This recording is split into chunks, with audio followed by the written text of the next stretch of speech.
Hey guys, what's good? Just wanted to talk about how January 2nd went for us, in addition to things that I need to do and probably things I need to stop doing in order to hit my goals for January of 2025.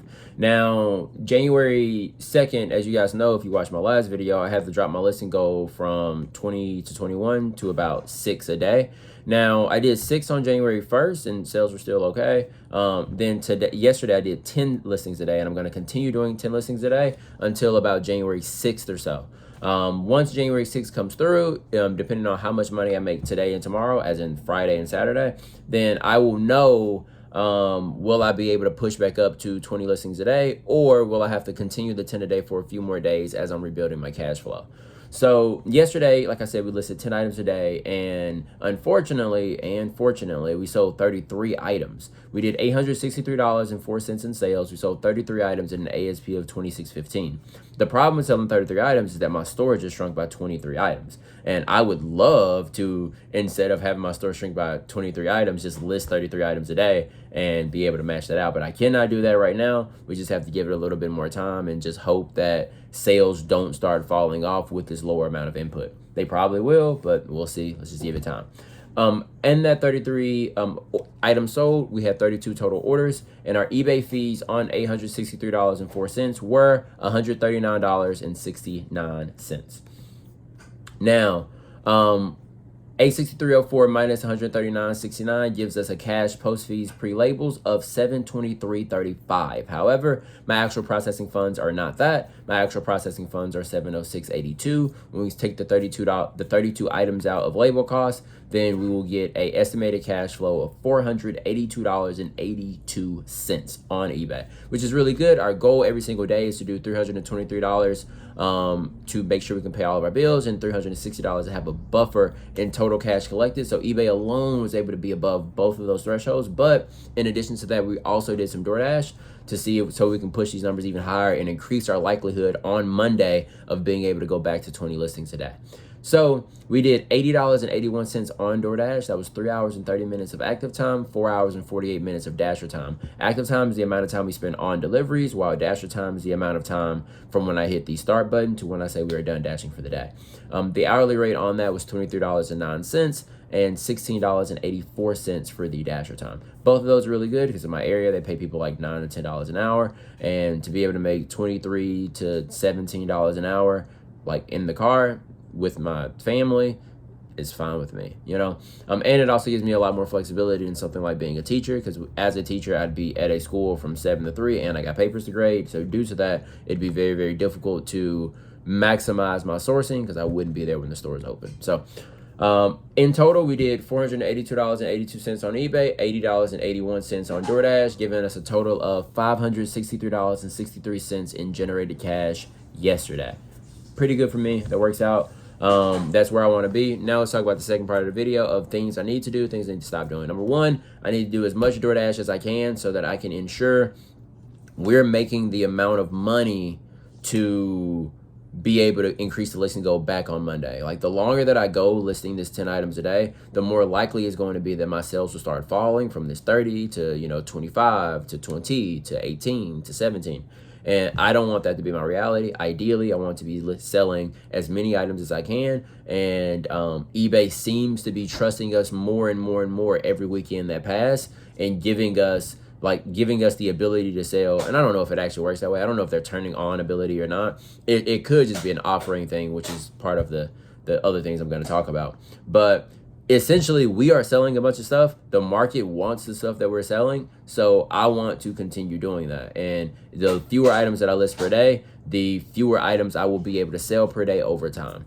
Number two, the other things, so if we can continue doing that, we will be able to have enough money on Monday to be able to increase the listing goal go back to 20 a day, and then put ourselves in a position where we can push the listing goal even higher than that 20 a day. Number two, daughter said, "What's good?" I don't know if y'all could hear her, but she was like, hey. Number two is that I have to not touch my offer. And that's so important for me. Yeah, I am a optimizer. I am a tinkerer. As in my nature, I want to look at things and go, hey, how can I fix this? I'm a scientist, you know?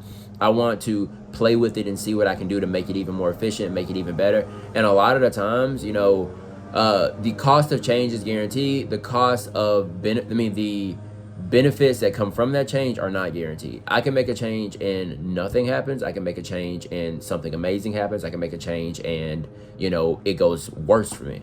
And that's the problem. But it costs resources for me to do that. And those resources could be better spent on just putting more items into my machine and going from 20 listings a day to 22 listings a day to 24 listings a day to 26 listings a day.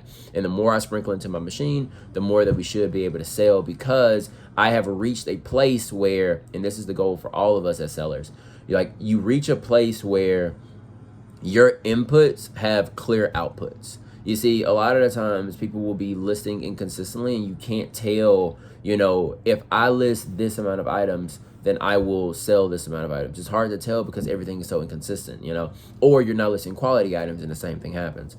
But once you get to the point where you're able to start predicting what's going to happen based off of what you do, I know if I list more of the stuff that I am listing, then at least theoretically I should continue to sell more items. So I have to just pour more and more time and effort into doing more of that, and I should get more success. So it's just, don't change my offer. I found an offer that works very, very well for us. And what I mean by offer is just like the way your listings are set up, the way your store is set up. That setup is working for us. We're selling significantly more items than we're listing by a massive margin. Some of these are pallet pairs, some of these are more recent pairs, and that stuff was stuck in my store for months. I have well over 1,000 pallet pairs still available in the store, probably. That's all of my inventory from March till August, September. And all of that inventory is still there. So for us to be in a position where we're selling so much of it now when it wasn't selling before, we figured out something that's getting that stuff to move, and it's also working with getting our regular inventory to move. So all I need to do is just not to touch it and put more stuff in so I can get more of this result. We're getting a bunch of customers who are coming in from even different countries and being like, yo, we can't find this type of, a guy messaged me from Chile. He's like, yeah, I find it really difficult to get Jordan 3s to Jordan 12s in my area. So I like to come on eBay and buy this type of stuff. And he's like, I have a store in Chile, or Chile, I don't know how to say the word. I think it's Chile. But I have a store there. And, I just try to buy stuff on eBay for me to be able to, sell it in my store. And I'm like, that's amazing. I'm glad. I bought this pair of shoes for I'm not going to tell the price because, you wouldn't say that. But I'm more than willing to sell this to you. I want you to make a bunch of money. I want to make a bunch of money. If you come back next week and do it again, let's rock and roll. Because I'm always going to have shoes. I have access to tons of shoes. I want to, be a resource for that person so they can make a bunch of money, and in turn I make a bunch of money too. But the beautiful thing about eBay is that that person is different than wholesale, for example, right? Because if I was selling to that person directly, then there's no one competing with him. It's just me and him, unless someone else in his circle contacts me. However, when it comes to eBay, he's also competing against regular customers who want that pair of Jordans. So I have the ability to sell that Jordan for more money. I sell it for $40 or $50 to this person, or I sell it to him for $30. You know what I mean? And both, I'm fine with both. It's just that I'm willing to do whichever, and I have this unseen force in the background that allows me to potentially get higher and higher prices. And then you have people who come in, like the lady from a couple of days ago, who came in and bought 11 pairs of shoes or something like that. And these opportunities will continue to present themselves to us the more pairs we have available in the store. If we only have 18 pairs in the store, then we can only sell 18 a day, and most likely they won't be bundleable. They most likely cannot be bundled. And the more pairs that we can have, the more of an opportunity we can have for people to, create bundles, and we can be a great resource for these customers that, live in other countries and don't necessarily have access to the shoes that I have access to. So that's the game that I'm playing. Don't change the offer. Leave it alone. Don't try to go into different product lines. Leave that alone. Just continue doing what we're doing, because the goal for this month isn't to do 20,000. Right? Last month we did 19.7, and I think we cracked 20K the other day. Well, not the other day, but yesterday we were 20.2. And once we firmly cement our flag into 20K, like 20.7, 20.5, somewhere in that range, that would be like, for one, our highest month. But number two, it's a beautiful springboard for the rest of the year. It's showing that what we're doing is working. We just need to do more of it.